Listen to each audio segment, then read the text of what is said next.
atau sampai berkedip. Diusahakan nih seperti motor saya, tinggal 1 bar atau 2 bar itu harus segera dilakukan pengisian ya. Tujuannya adalah agar pompa bahan bakarnya awet. Karena kalau sampai habis atau sampai ngedip, itu si pompa itu nggak kerendam. Dan akibatnya kalau keseringan seperti itu. Oke, halo semuanya, jumpa lagi bersama saya Hendra di channel Hendra Motovlog. Dan di video kali ini gua akan membahas cara merawat motor injeksi. Nah, ini salah satunya motor gua seperti contohnya ya. Sebenarnya tidak sulit ya.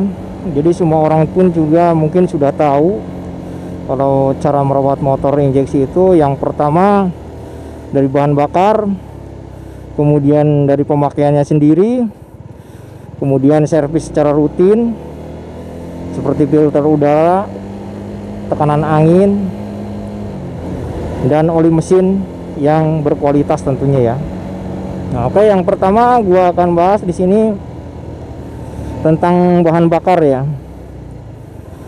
Seperti yang sudah ditetapkan dari pihak pabrikan bahwa bahan bakar yang standar itu minimal punya RON 90. Jadi kenapa harus diisi bahan bakar minimal RON-nya 90?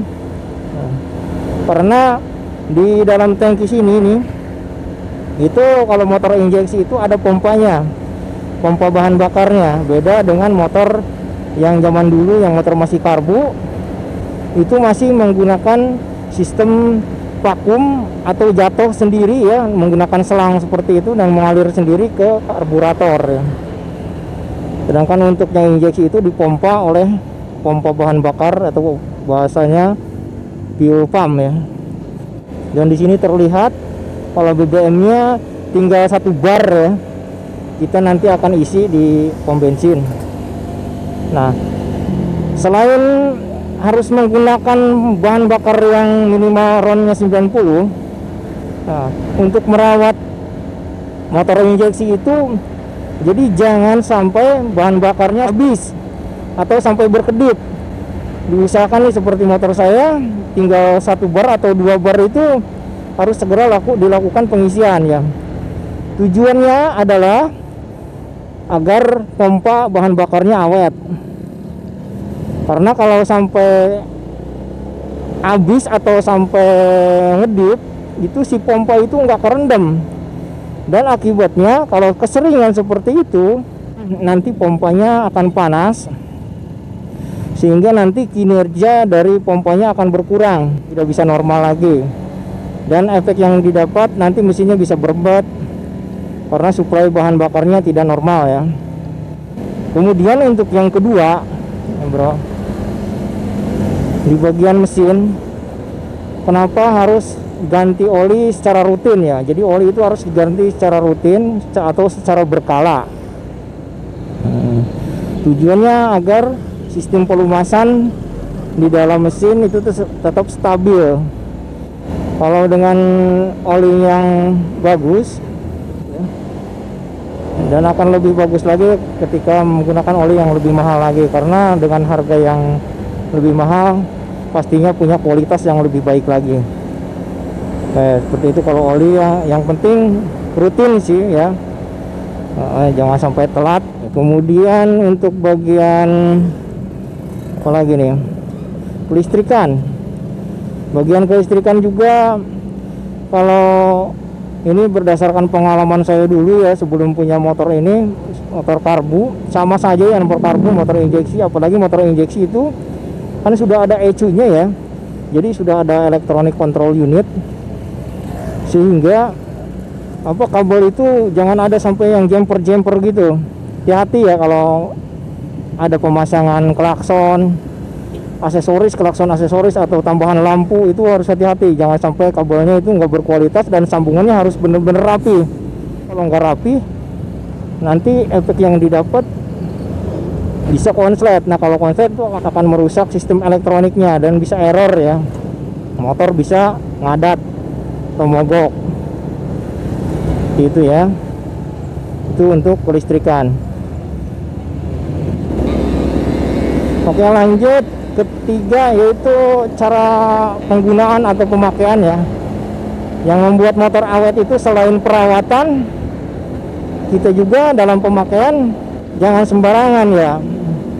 Nah, salah satu yang bikin cepat rusak dalam motor, kita menggunakan RPM yang terlalu tinggi ya, sedangkan kecepatannya rendah, itu nggak seimbang. Iya. Terus yang kedua, jangan memperlakukan motor dengan kecepatan yang terlalu spontan. Ya, kalau motor terlalu digas spontan seperti itu, terus di bagian kopling cepat aus, kemudian rantai cepat kendor. Iya. Aduh, ini jalannya jelek bro, jalannya banyak gelombang-gelombang begini. Dulu Pak, habis pembangunan jalan tol ini nih, tol layang ini. Nah, depan gua ada pom bensin, gua mau ngisi bensin dulu. Nah, ini gua mau ngisi Pertamax 50.000 aja lah. Dompet gua isinya tinggal dikit, tinggal berapa? Tinggal 200.000. Tanggal tua, udah tanggal 20 ini, belum gajian. Dari YouTube juga belum gajian ini. Kita matiin dulu mesinnya, kemudian kita buka, tutup tankingnya. Nah, cara bukanya begini bro. Tuh. Nah, ketika gua waktu itu pakai kondom, ini bukaannya cuma segini, jadi gan buat pengisian itu susah. Nah, seperti itu. Kita isi dulu ya, 50.000 aja. Jadi gitu bro, 3 cara merawat motor injeksi itu seperti itu. Cara bawanya ya, terus cara perawatannya, terus penggunaan oli secara rutin ya, seperti itu ya. Dan penggunaan bahan bakar itu jangan sepelekan. Iya. 50.000 Pak. 50.000 aja.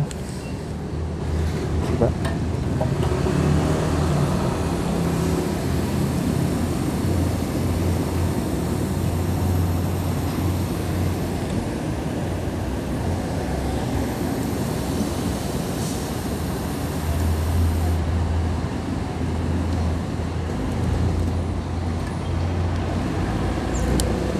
Oke, isian bensin dapat 5,56 liter ya.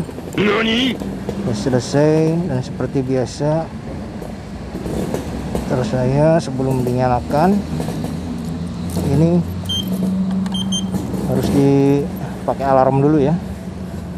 Nah, baru nyala.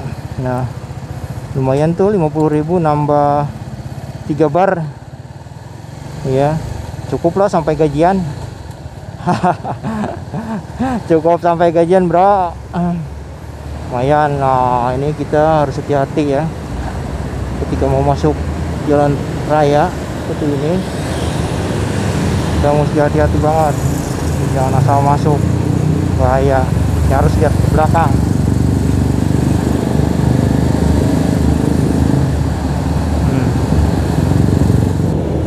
Oke bro, untuk vlog kali ini saya cukupkan sekian dulu. Sampai ketemu lagi di vlog berikutnya. Dan jangan lupa yang belum subscribe, saya tunggu subscribe-nya.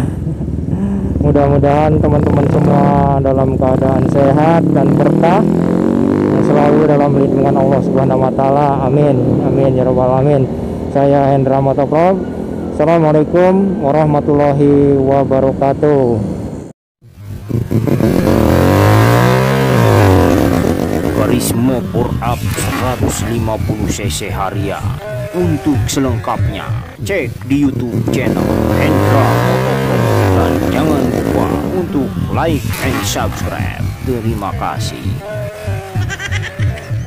Oke, ini adalah motor Karisma tahun 2002, yang mana motor ini adalah motor garapannya Mas Bun atau Mas Sibun.